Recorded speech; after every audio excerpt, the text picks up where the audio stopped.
Thursday, 4th June 2020. Mathematics, paper 2, calculator, higher tier. This paper is out of 80 marks. The total mark for this paper is 80. Try to answer every question. And if we divide 80 marks divided by 1 hour 30 minutes, which is 90 minutes, 80 divided by 90, it gives us 53 and 1/3. So that means 53 and 1/3 seconds for each mark. So if a question is 1 mark, try to spend not more than 1 minute on it. That gives you a rough idea how long you take on each question. And you must show all your working. Very, very important. And you're allowed to use your calculators. Don't forget that. Question number 1. Write 84 as a product of its prime factors. 84 is the same as 12 times 7. 7 is a prime number, so you circle it and I color it yellow. 12 is the same as 4 times 3. 3 is a prime number, you circle it and you color it yellow. 4 is the same as 2 times 2, and 2 is a prime number, 2 is a prime number. So the prime factors are 2, 2, 3, and 7. You can get these prime factors using your Casio Classic calculator. And you can watch one of my videos to see how to find the prime factors using the calculator. Or you draw the factor tree. Now, that gives you the factors of prime factors of 84. Part B, find the lowest common multiple of 60 and 84. So what we want to do is, we've already got the factor tree for 84 from part A. We want to do the factor tree for 60. 60 is the same as 6 times 10. And 6 is the same as 2 times 3. 10 is the same as 2 times 5. And all these numbers are prime numbers. So I color them red or orange. Now, remember, as I said before, you can get all these factors, prime factors, using the Casio calculator. You're allowed to use a calculator for paper 2. So the calculator will give you these numbers. You don't have to draw the factor tree. And all the prime factors for 84, you list them. 2 times 2 times 3 times 7. You list the prime factors for 60. 2 times 2 times 3 times 5. And then to get the lowest common multiple, you first of all select all the common prime factors. So that means 2, 2, 3, and you multiply all of those, and that gives you the highest common factor. And then after that, you multiply with the rest of the numbers, and the rest is of the numbers are 5 and 7. Multiply 5 and 7, and that'll give you a lowest common multiple of 420. Question number 2. A is a set of even numbers. B is factors of 10. Complete the Venn diagram for this information. A number is chosen at random from the universal set. Find the probability that this number is in the set A intersection B. That's the question we're going to do. So to do this type of question in the exams, first of all, list all the even numbers, and it has to come from the list above. The even numbers are 2, 4, 6, 8, 10. You list the even numbers.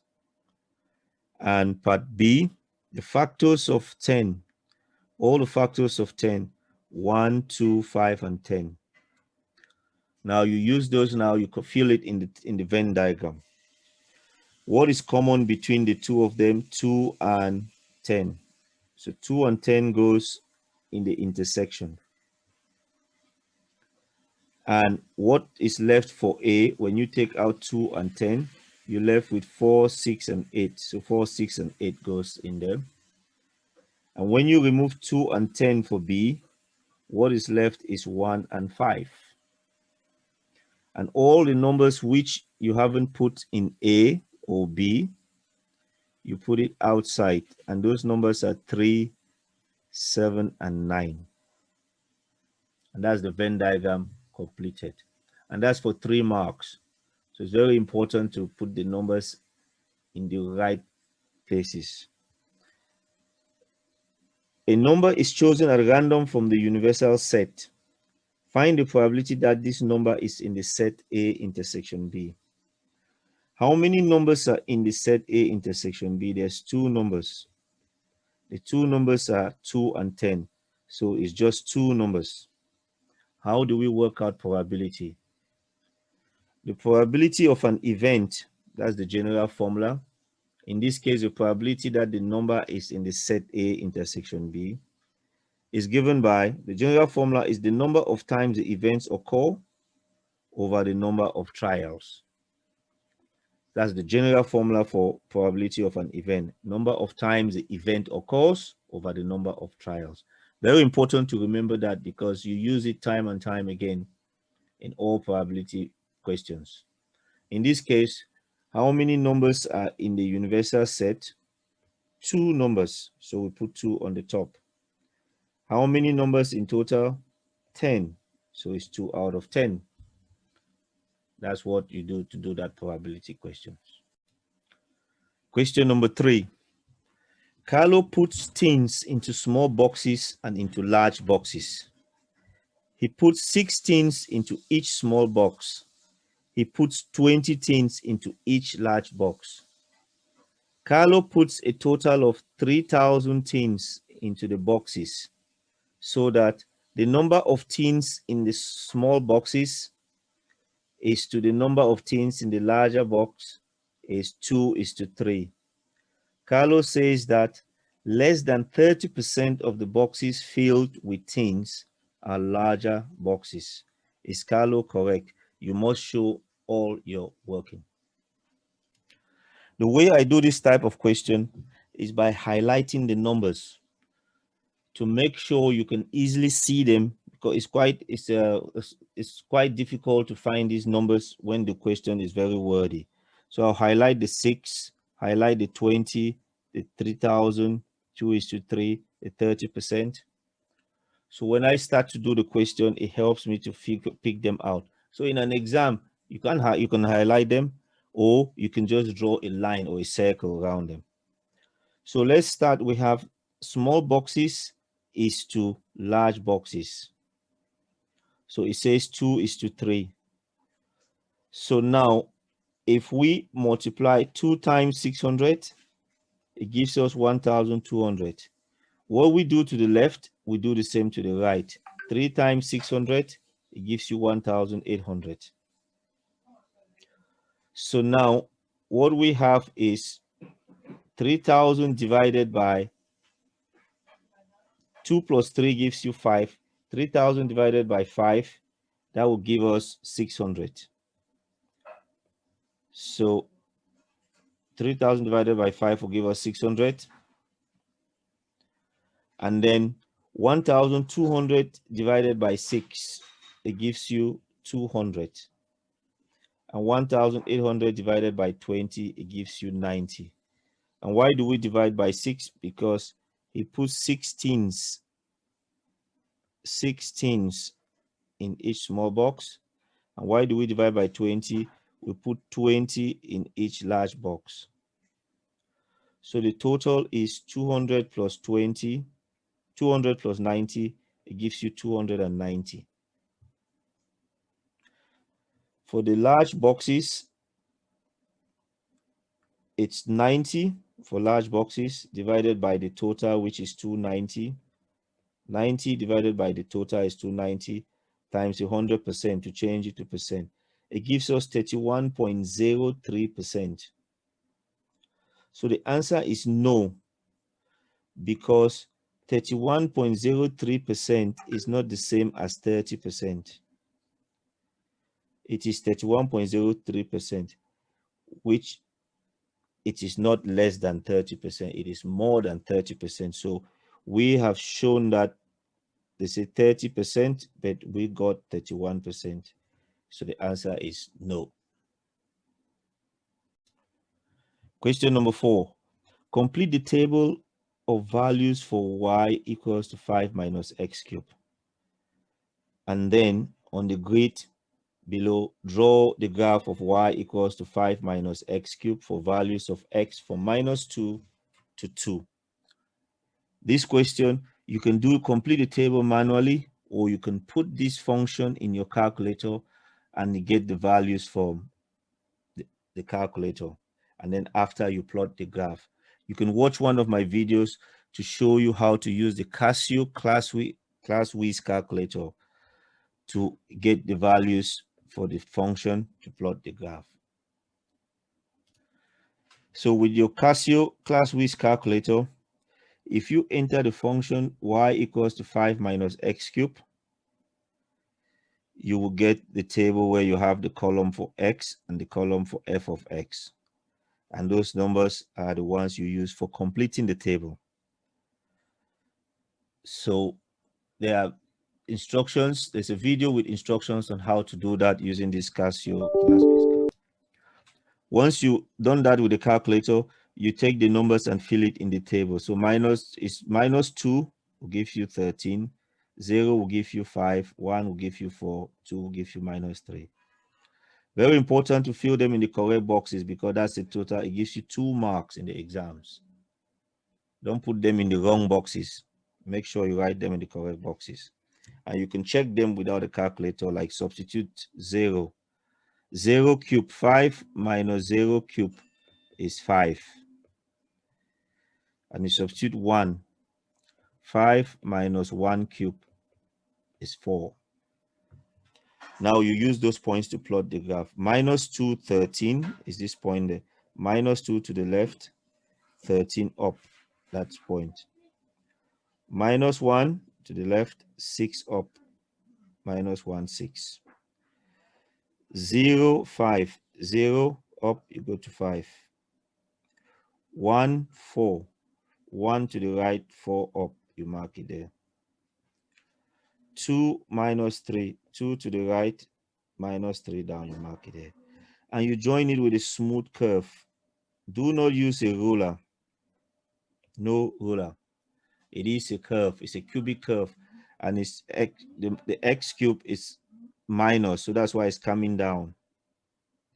So it is a curve. Don't use a ruler. Question number 5. Work out the value of x. Give your answer correct to 1 decimal place. It is a right angle triangle, 90 degrees. X is the opposite, 34 degrees is the angle, and 178 millimeters is the hypotenuse. So the first thing we do is we label the triangle: opposite, hypotenuse, and the adjacent. And we look at SOHCAHTOA formula. You can see it there on the right hand side. SOHCAHTOA. Sine is opposite over hypotenuse, cosine is adjacent over hypotenuse, and tangent is opposite over adjacent. Which of them are we going to do? So if you imagine you have your eyes at that angle there where there's 34 degrees, imagine you put somebody's eyes there. Let's put the eyelashes there. And the person is looking that way. That will be the opposite. If that's the eyes there, that's the opposite and the hypotenuse. We want to find the opposite, and we know the hypotenuse. So which trigonometry ratio has O and H? And that is sine. And since we want to find opposite, I've colored opposite in yellow. So if you cover it with your finger, the opposite is given by sine times hypotenuse. So if you write sine 34 degrees is x divided by 178 millimeters, the opposite is sine of 34 degrees times the hypotenuse. And when you multiply that, it gives you 99.5 to 1 decimal place. It will give you 99.5363. You round it to 1 decimal place. Put a line after the 1 decimal place. 3 is less than 5. So it stays 99.5 to 1 decimal place. Don't forget in exam to give your answer to 1 decimal place. Question number 6. A is given by the column vector 3, 4. B is equals to the column vector 5 minus 2. Find 2A minus 3B as a column vector. So we would write 2 times A, 2 times 3, 4, minus 3 times 5 minus 2. So 2 times 3 is 6. 2 times 4 is 8. So the new column vector is 2, 6, 8. Minus 3 times 5 is 15. And 3 times minus 2 is minus 6. So it's 6 minus 15. 6 minus 15, which will give you minus 9. And 8 minus minus 6, minus and minus becomes a plus. So it becomes 8 plus 6, which is 14. So your answer is minus 9, 14 as a column vector. Question number 7. The diagram shows a right angle triangle and a quarter circle. The right angle triangle ABC has angle ABC equals to 90 degrees. The quarter circle has center C and radius CB. Work out the area of the quarter circle. Give your answer correct to 3 significant figures. You must show all your working. The way I do it, this type of question is by completing that circle so that it gives me a visual, something to look at and to help me to focus. And the next thing that you need to know is you need to know Pythagoras theorem for a triangle. A squared is equals to B squared. C squared equals to A squared plus B squared. And I've written it there on the right hand side. So using that Pythagoras theorem, we want to work out the radius. The radius is represented by this line CB, which I'm circling there. And that is given by 9 squared, the hypotenuse, 9 squared minus 6 squared, and square root of that. So it will be square root of 81 minus 36, and that gives you square root of 45. That square root of 45 is the radius of that circle. The next formula that you need to know is area of a circle. Area of a circle is pi radius squared. Pi times the radius squared, and I've written the formula on the right hand side. So because it is 1/4 of a circle, that means you divide it by 4 after you find the area. So you write pi radius squared divided by 4 because you're finding just 1/4 of a circle. And the 1/4 circle, I represented it with that pink shade in there. So pi times square root of 45 squared divided by 4. Using your calculator, that will give you 35.3429. And students always forget to give the answer to 3 significant figure. It says on the question, give your answer to 3 significant figure. So the first 3 numbers, 35.3, put a line, and the 4 is smaller than 5. So you leave it as 35.3. So give your answer to 3 significant figure and show all your working. So the area is 35.3 meters squared if you want to put the units. Question number 8. Tariq buys a laptop. He gets a discount of 5% off the normal price. Tariq pays £551 for the laptop. Work out the normal price of the laptop. So we know a discount of 5%. So 100 take away 5. It gives you 95%. So we say 95% is £551. So what is 100% equals to? We can use the method of cost multiply. So 95% is equals to 551 pounds. 100% is equals to X.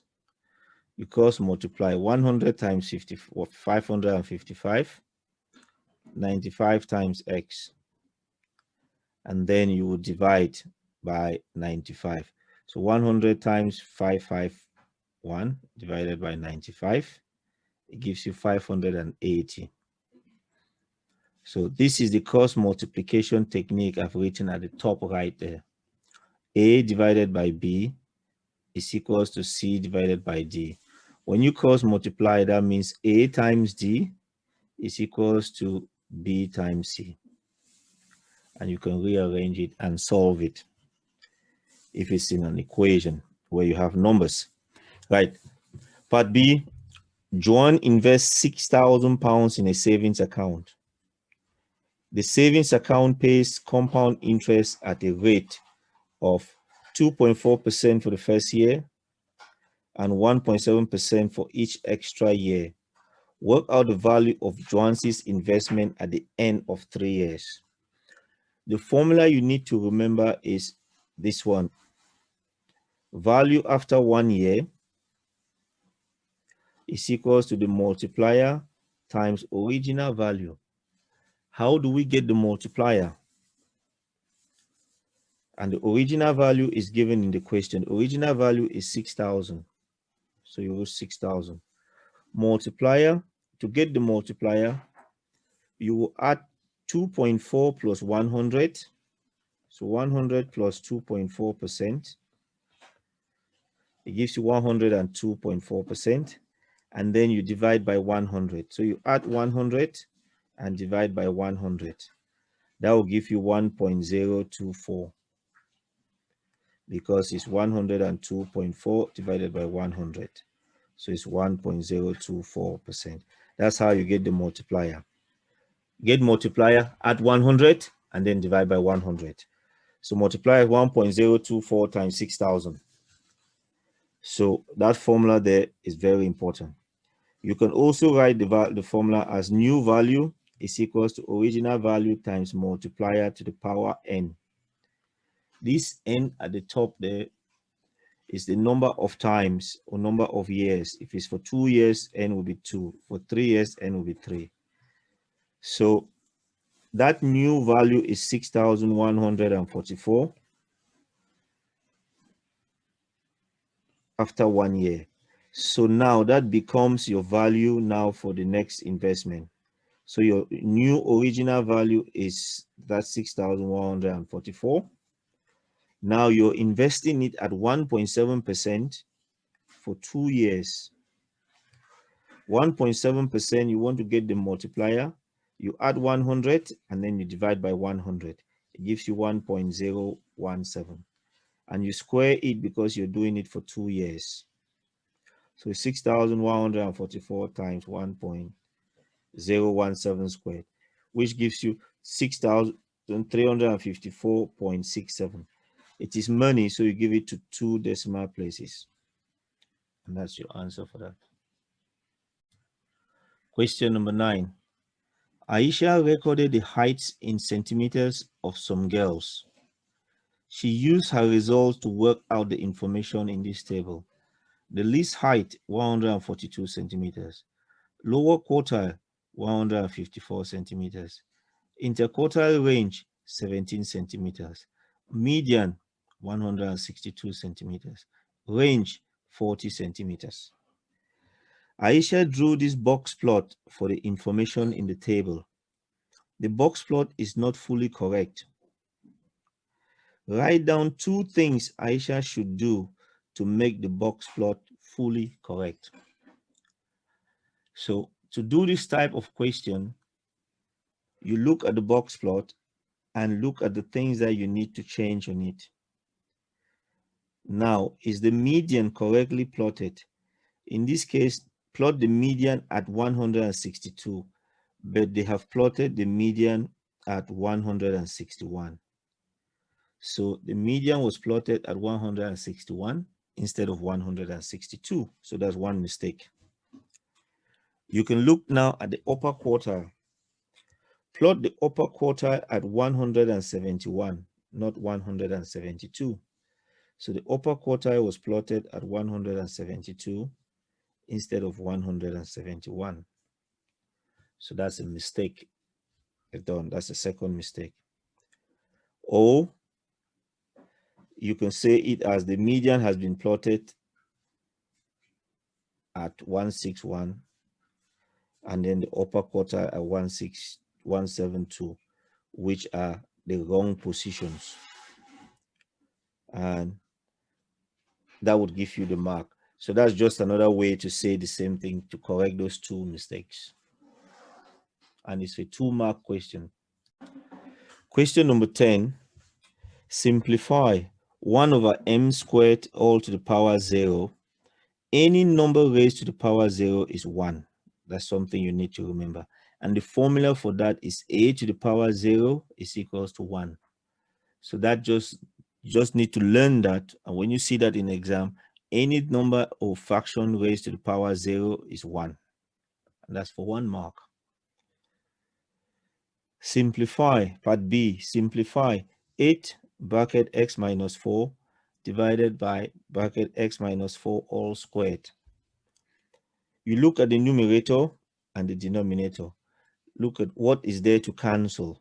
You can write x minus 4 in the numerator and x minus 4 squared in the denominator. You write it twice, x minus 4 in bracket times x minus 4. X minus 4 is found in the numerator and denominator. So you can cross that off. And in the numerator, you're left with 8. And in the denominator, you're left with x minus 4. So your answer is 8 divided by x minus 4. Part C, simplify 3n to the power 4 w squared all in bracket cube. The cube means you multiply it by itself 3 times. So you can write 3n 4 w squared times 3n to the 4th w squared times 3n to the 4 w squared. Now you can multiply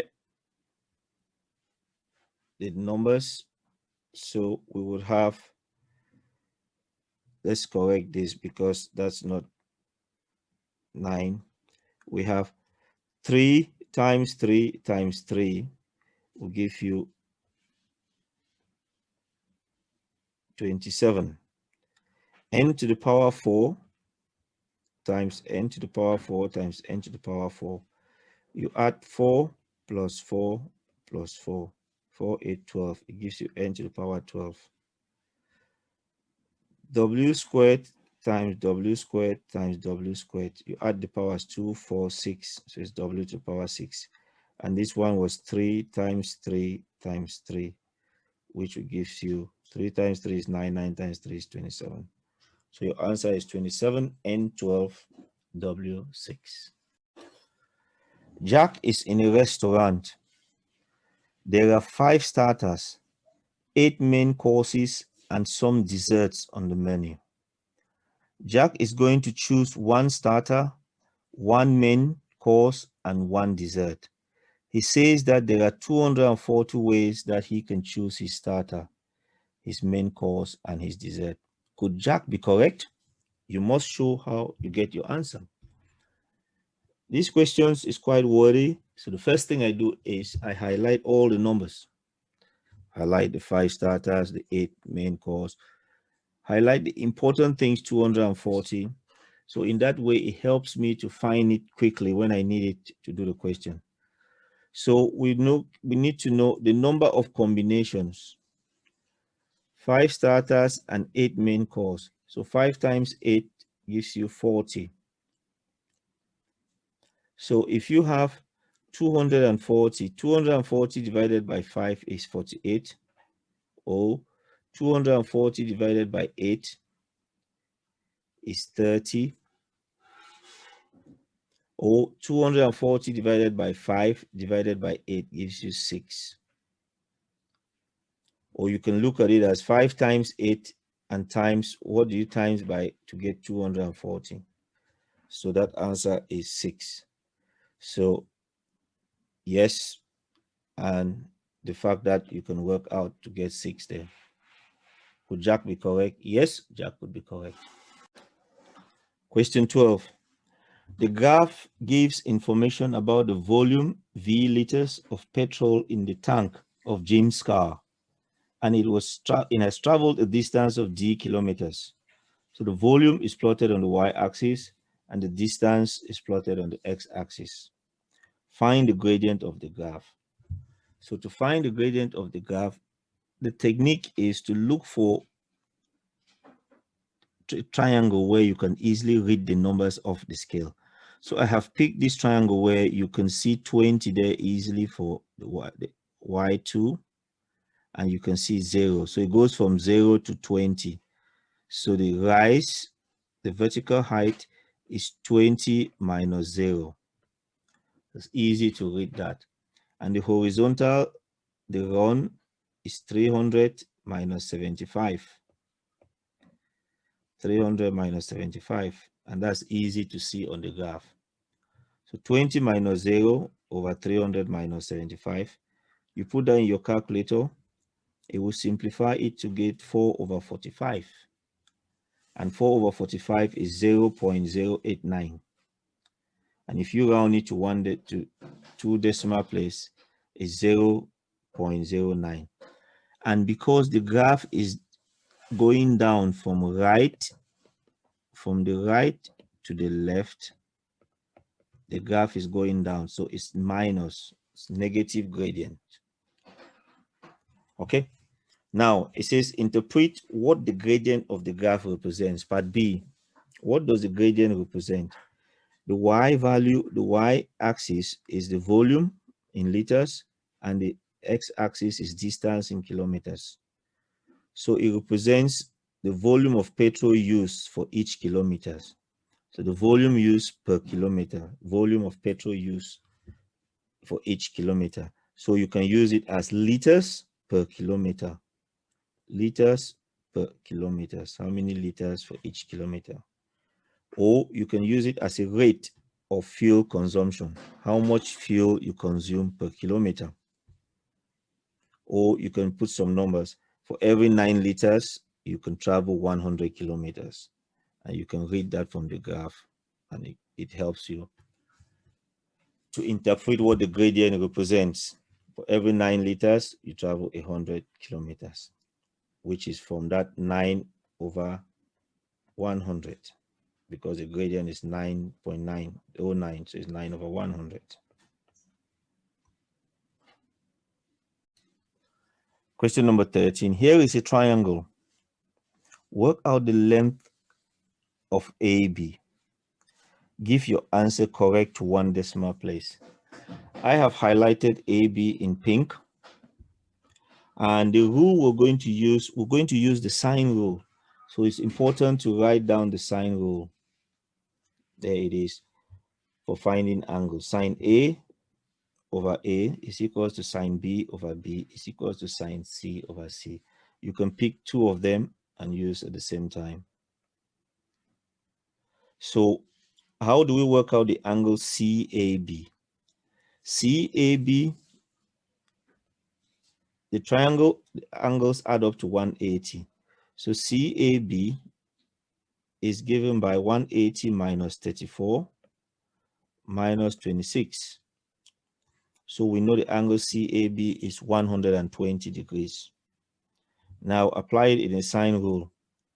AB divided by sine of 34, because that's the corresponding angle to the side. AB divided by sine of 34 is equals to 23.8 divided by sine of 120. And since we want to find AB, we take sine of 34 to that side. It's divide on the left, it goes to the right, it becomes times. So AB is 23.8 divided by sine of 120 times sine of 34.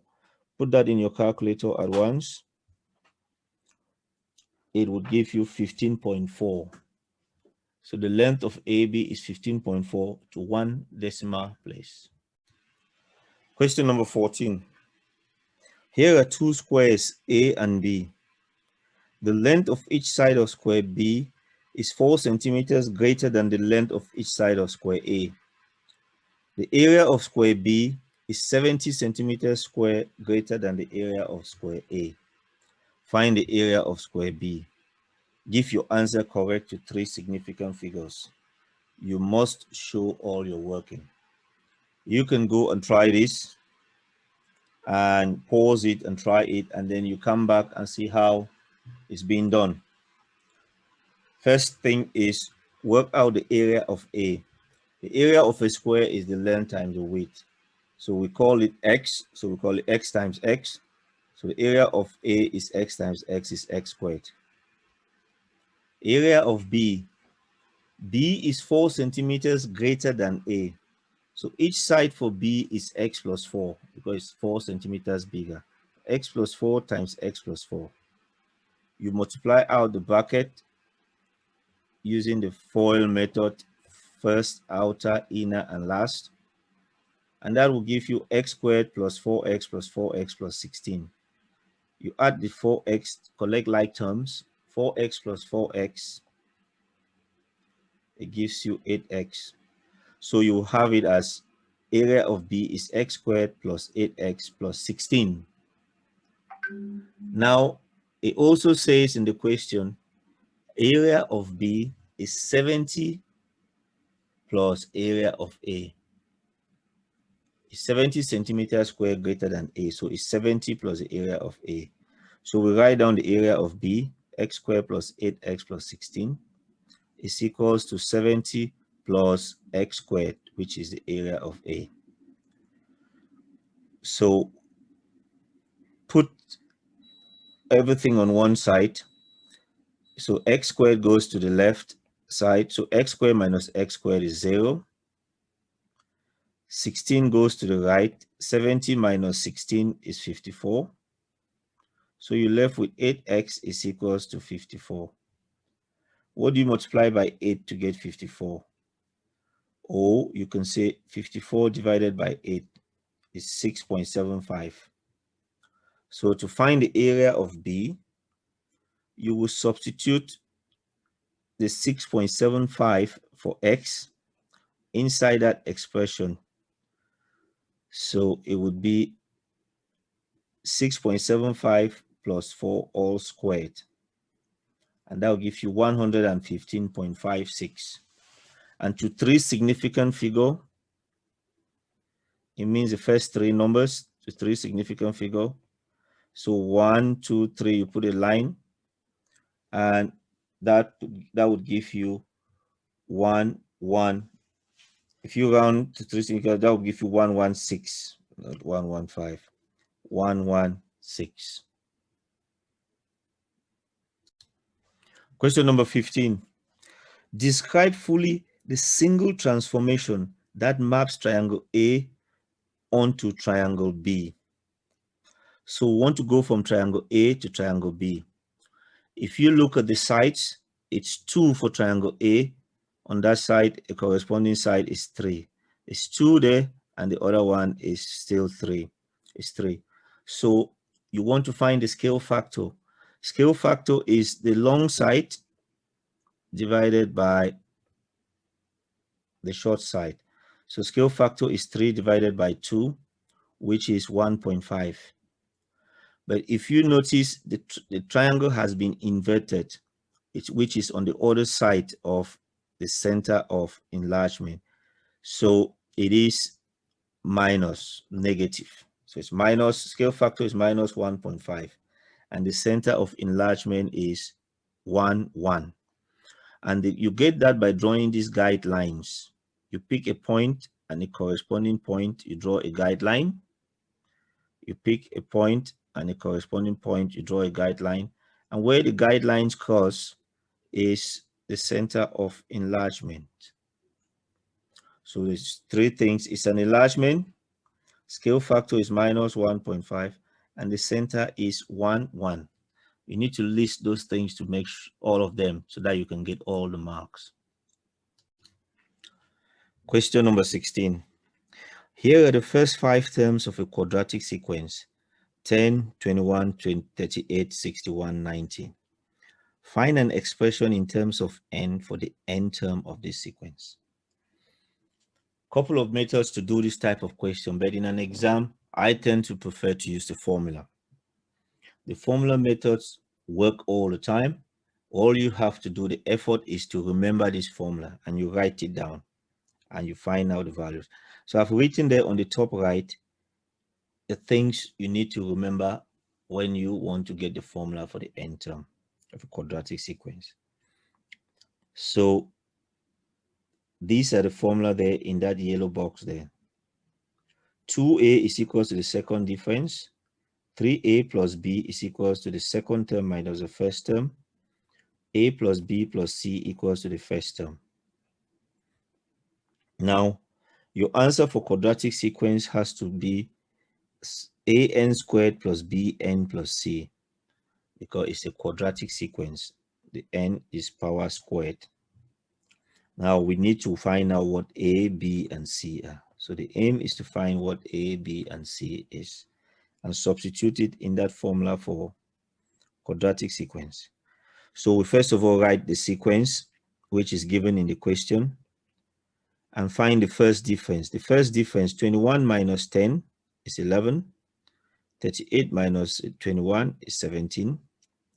61 minus 38 is 23. And 90 minus 61 is 29. After that, we find the second difference. 17 minus 11 is 6. 23 minus 17 is 6. 29 minus 23 is 6. Now we notice that the second difference is all 6. They are the same. So that says to us it is a quadratic sequence. And the formula says 2a is equals to the second difference. So 2a equals to 6 because the second difference is 6. So what do you times by 2 to get 6? 3. Or 6 divided by 2 is 3. So a is 3. So now we got what a is. We need just to find b and c. We look at the next thing. 3a plus b in the formula is second term minus the first term. So 3a plus b, second term minus the first term, what does that give us? 11. So that means 3a plus b is equals to 11. Now we know a is 3 from the first part. We substitute the 3. So it's 3 times 3 plus b equals to 11. 3 times 3 plus b is 11. 3 times 3 is 9. 11 minus 9 is 2. So b is 2. So we know a is 3, b is 2. What all we need to do now is find c. To find c, we know a plus b plus c is equal to the first term from the formula. So a plus b plus c is equals to 10 because the first term is 10. Now we sub in the values for a and for b. A is 3, b is 2.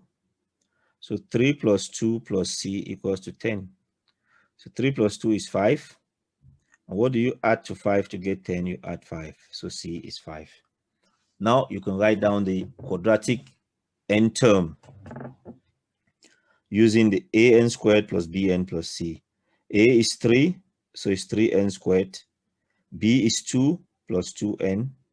And c is 5. So that's your answer, 3n squared plus 2n plus 5. So straightforward. If you remember, the biggest problem with students and exam conditions, they forget this formula. If you remember it, write the formula down,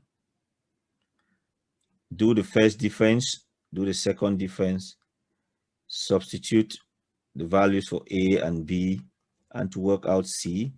And from there, you can write out the quadratic sequence. There's another method to do it, but this one works all the time and is good for students, especially when they remember the formula.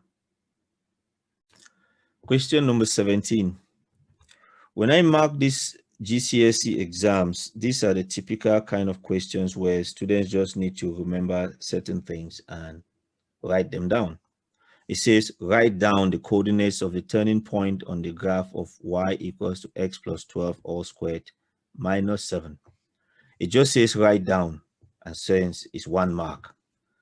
So you just need to look at it and write down the answer. There's no working out to do. You just need to know where the answer is. So if you look at that, you see 12 there and you see 7. But because it's plus 12, when you write it in the coordinate, you write it as minus 12. And then minus 7, you write it as minus 7. So this is the general way when you express it as, when you express that in a completed square form. And the turning point is given by the negative of that p there. If it's plus, it's minus. If it's minus, it'll be plus.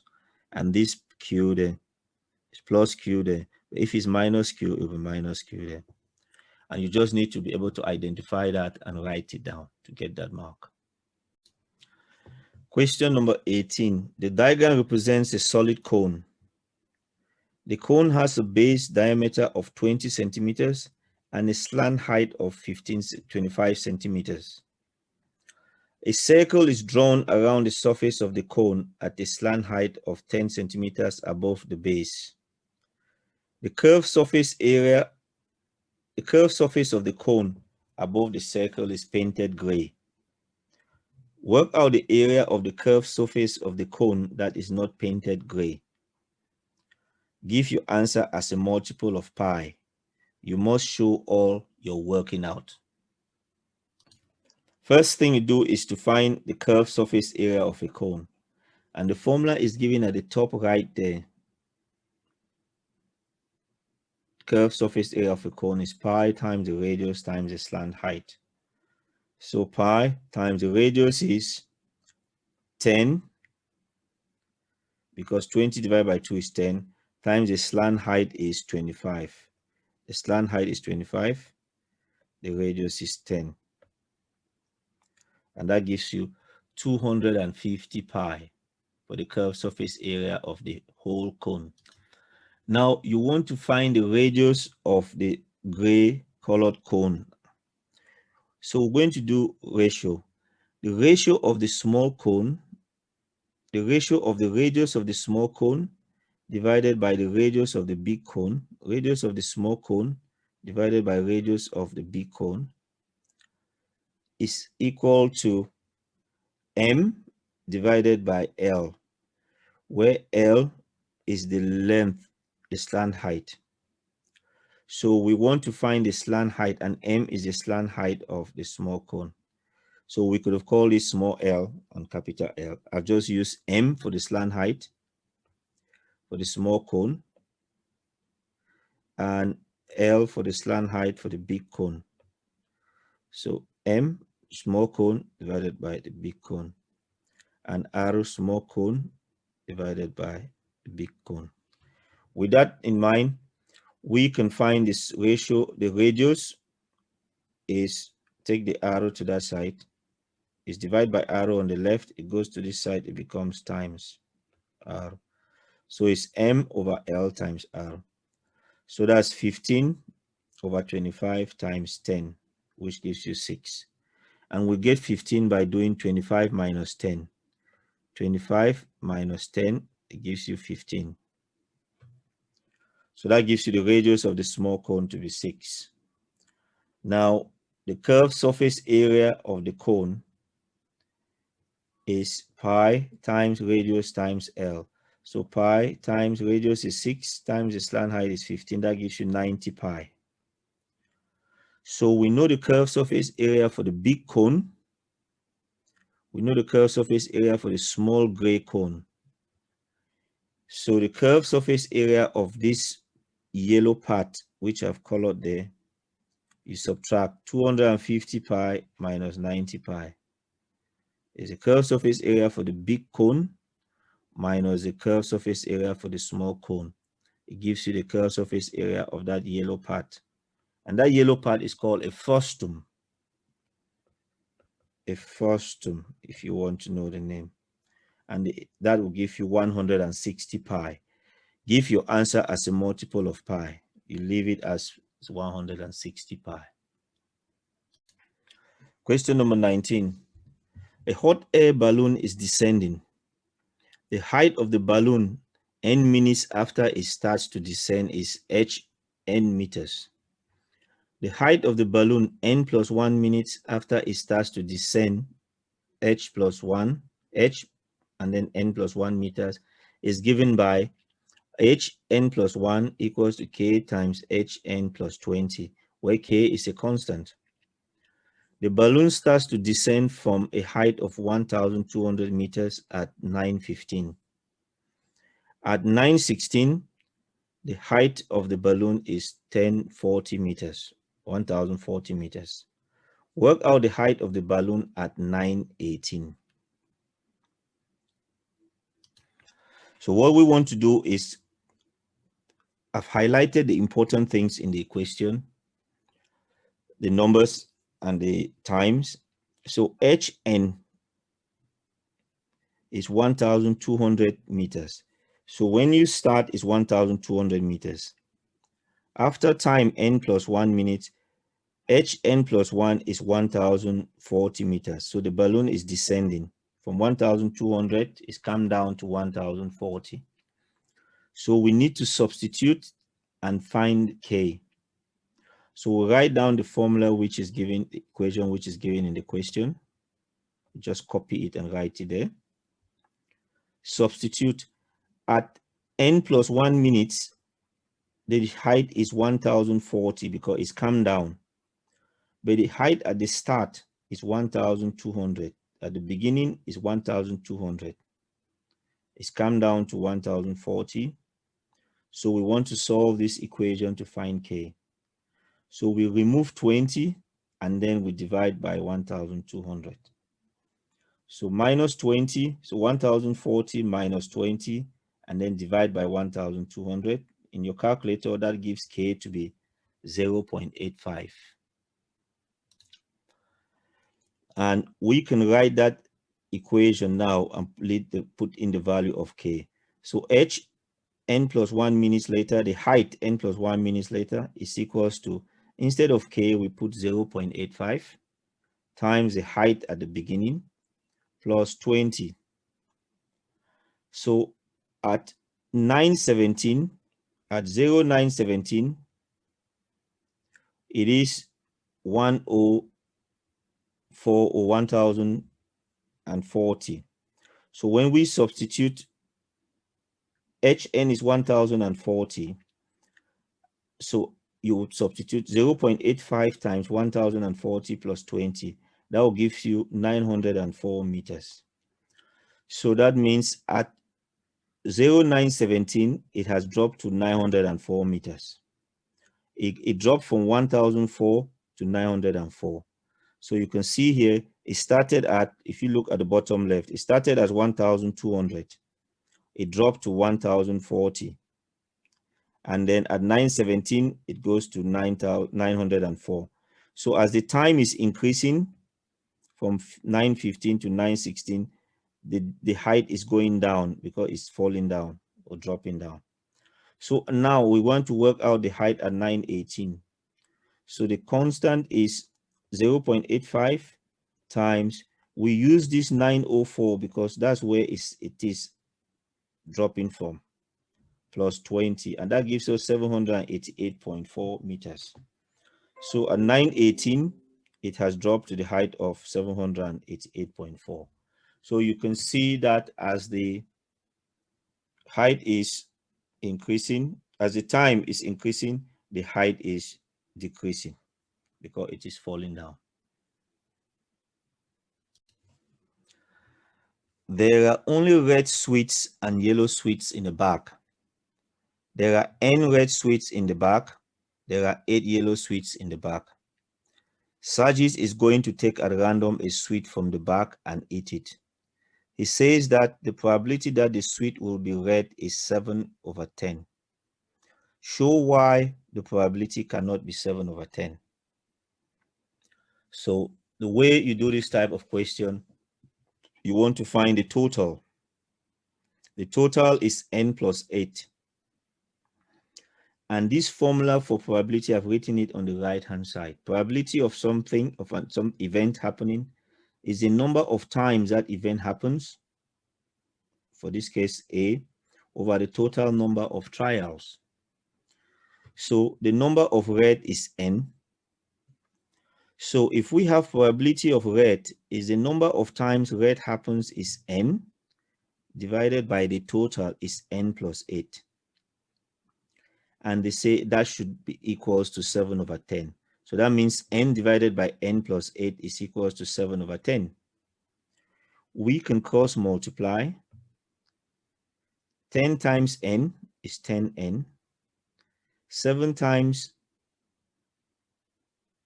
n plus 8 gives you 7n plus 56 because you remove the bracket. 7 times n plus 8. 7 times n is 7n. 7 times 8 is 56. You solve it for n. 10n minus 7n is 3n. So 3n equals to 56. So n is 56 divided by 3. And you get 18.7. And the reason why it cannot be 7 over 10 because you cannot get a decimal. And that is why it is not correct. After Sajid has taken the first sweet from the back and eaten it, he is going to take at random a second sweet from the back. Given that the probability that both the sweets he takes will be red is 3 over 5. Work out the number of red sweets in the back. You must show all your working. We know the probability of red sweet is n over n plus 8 because there are n red sweets and the total is n plus 8 using this probability formula there. And if you take red sweet again, the second time, the n will reduce by 1 because you've taken 1 and you've eaten it. You've eaten it and it's not there anymore, so you have to minus 1. That's why it's n minus 1. And the total now will not be n plus 8. When you remove 1 from 8, you will get 7. So it will be n plus 7 because you've taken 1 off and eaten it. So it's n minus 1 over n plus 7. And it says, given that the probability that both sweets he takes will be red is 3 over 5. So you multiply those two probabilities together, n over n plus 8 times n minus 1 over n plus 7, that should be equal to 3 over 5.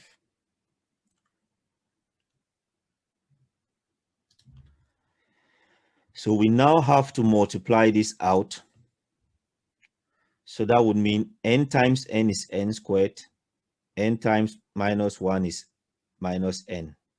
And we multiply down the denominator using first, outer, inner, and last method. N times n is n squared, n times 7 is 7n, 8 times n is 8n, 8 times 7 is 56. In the denominator, we collect the like term. 7n plus 8n is 15n. And then we use cross multiply. I put that x there, cross multiply. So it's 5 times n squared minus n is equals to 3 times n squared plus 15n plus 56. Next step, we remove the brackets. 5 times n squared is 5n squared. 5 times minus n is minus 5n. 3 times n squared is 3n squared. 3 times 15n is 45n. And 3 times 56 is 168. You form a quadratic. You take the 3n squared to the left.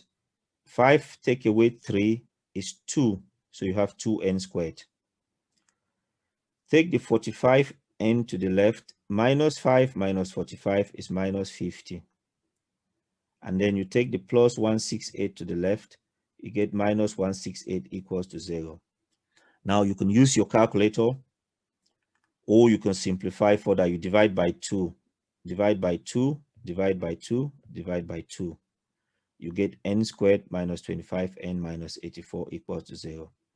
You can factorize to get n plus 3 in bracket n minus 28 equals to 0. So that means n is minus 3 or n is 28. But because we cannot use a negative, so n is 28. So the number of red sweets in the back is 28. At this point here where you got that quadratic, you use your calculator, and you can watch some of my videos on using the Casio ClassWiz calculator to solve this quadratic equation to get 28. You don't need to factorize it. It takes some time, and you want to save time in your exam. So your calculator should do that factorizing for you and give you the answer of 28. Question number 21. The graph of the curve with equation y equals to f of x is shown on the grid below. On the grid above, sketch the graph of the curve with equation y equals to f of minus x.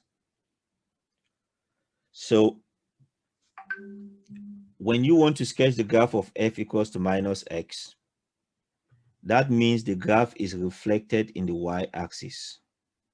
Because the minus is inside for where the x is, the graph is reflected in the y-axis. So the original graph is on the left side. The y-axis is like the mirror. So you draw the same thing on the right-hand side, the same size, and the important things, the key point 0, 0 does not change because it's on the mirror line. This maximum point there, that's very important to make sure. And the key points 3 and minus 3, and the point 4, 2, and minus 4, 2. So that the graph, for the reflected graph, is the blue graph I've drawn there. So those are the key points. So the key points are 0, 0, 1, 2, 2, 1, 3, 0, and 4, 2. Those are the key points. Like that is 4, 2 there. The curve C with equation y equals to 5 plus 2x minus x squared is transformed by the translation to give the curve S such that the point 16 on C is mapped to the point 46 on S. Find an equation for S. So the point 16 is mapped to the point 46. So you ask yourself, what has changed? The 1 has changed to 4. The 6 has stayed the same. So what's happening here is 1 has changed to 4 and 6 has changed, stayed the same. And the 1 is for the x-axis, for the x, and the 4 is for the x. So 4 minus 1 is 3. And it has moved to the right. But the way x behaves, the x-axis, when you move to the right, you minus from the x. So when you do x minus 3, that means you move it 3 places to the right. So you move it from 1, 2, 3, 4. So wherever you see x, you will replace x with x minus 3 in that equation. So you see x there, 5 plus 2, you replace that with x minus 3, replace that with x minus 3. So that would be y equals to 5 plus 2x minus x squared. You will write y equals to 5 plus 2 bracket. Instead of x, you put x minus 3. Minus, instead of x squared, you put x minus 3. Because you've moved it to the right 3 places. And you don't need to expand this. You just leave it like that because that's the equation they want, unless you were asked to expand it. C is a circle with center, the origin. A tangent to C passes through points minus 20, 0, and 0, 10. Work out an equation of C. You must show all your working. So the first thing is, for an equation, for an equation of a line, we need to find the gradient. So we know 2 points, minus 20, 0, and 0, 10. So we can label it as that: x1, y1, x2, y2. The formula, I've written it on the right hand side. The gradient is given by y2 minus y1 divided by x2 minus x1. So that gives us the gradient of the tangent. So we substitute y2 is 10, y1 is 0, x2 is 0, x1 is minus 20. So that's 10 minus 0 is 1. 0 minus minus 20, the minus and minus becomes a plus, becomes 20, and 10 divided by 20 is a half. So we know the gradient of the tangent. How do we find the gradient of the normal? This formula, you need to memorize this. Sometimes they write it as m1 is equals to minus 1 over m2. So the gradient of the normal is equals to minus 1 divided by gradient of the tangent. So gradient of the normal, or gradient of the radius, because that normal actually is the radius, it's minus 1 divided by this half. It comes from there. That's the gradient of the tangent. So this half is 0.5, and you put it there. Minus 1 divided by 0.5, it gives you minus 2. So we know the gradient of the radius, or the normal, is minus 2. And we need to get the intercept on the y-axis, c. But it says it passes through 0 and 10. So the intercept is 10 for the y-axis. So we write the equation of the tangent as y equals, the equation of the tangent is y equals to 0.5x plus 10. And then the equation of the radius is y equals to minus 2x. We need to find the point where the tangent meets the radius. So the equation of the tangent should be equals to the equation of the radius when they meet. So if that's your tangent and that's your radius, when they meet, they should be equal at that point where they meet. So equation of the tangent is 0.5x plus 10, and equation of radius is minus 2x. Now we want to solve this equation for x. So 0.5 is the same as half x plus 10 equals to minus 2x. We can multiply all of them by 2. So half times 2 is x. 2 times 10 is 20. 2 times minus 2 is minus 4. Now, if we take the plus x to that other side, so 20 is equals to minus 4x minus x. It gives you minus 5x. Now we divide by minus 5. So 20 divided by minus 5, it gives you x to be minus 4. Now that we know what x is, we need to go and find the value for y. So we substitute that minus 4 into the value, into where x is. So minus 4 would go in there. So y is 0.5 times minus 4 plus 10. 0.5 times minus 4, it gives you minus 2. Minus 2 plus 10 gives you minus 8. So it gives you minus 2 plus 10 gives you 8. So that means tangent meets radius at minus 4, 8. For a circle, we need to find the length of the radius.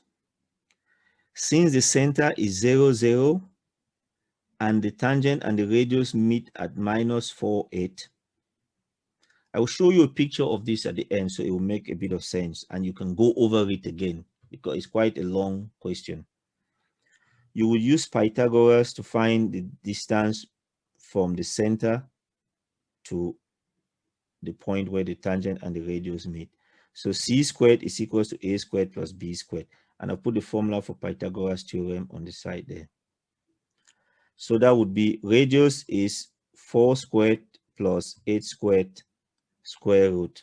And that gives you 4 root 5. That's the radius of that circle. So you can write the equation of a circle with center 0, 0. The general equation is x squared plus y squared equals to r squared. And when you square 4 root 5 squared, So you have x squared plus y squared equals to 80, which gives you equation of the circle. And here is a picture of that circle. We have the blue line. The blue line is the tangent. The red line is the radius. And you see the circle there. So we found where we've had to look for where the blue line and the red line meet. There at that point, minus 4, 8. That's where the blue line and the red line meets, at minus 4, 8. And then we found the radius of the circle to be square root of 80, which is 4 root 5. So that's a visual representation of your circle, your radius, and the tangent line. So it helps you, if you sketch the diagram before you do the question, sometimes it helps to follow through and make sure you don't make mistakes. So when you start questions like this, you can draw a large circle, label it, and then from there you can see. So thank you very much for watching this video, and please don't forget to like, subscribe, and comment, and you'll see more videos like this. And do feel free to let me know what type of videos you want to see in future.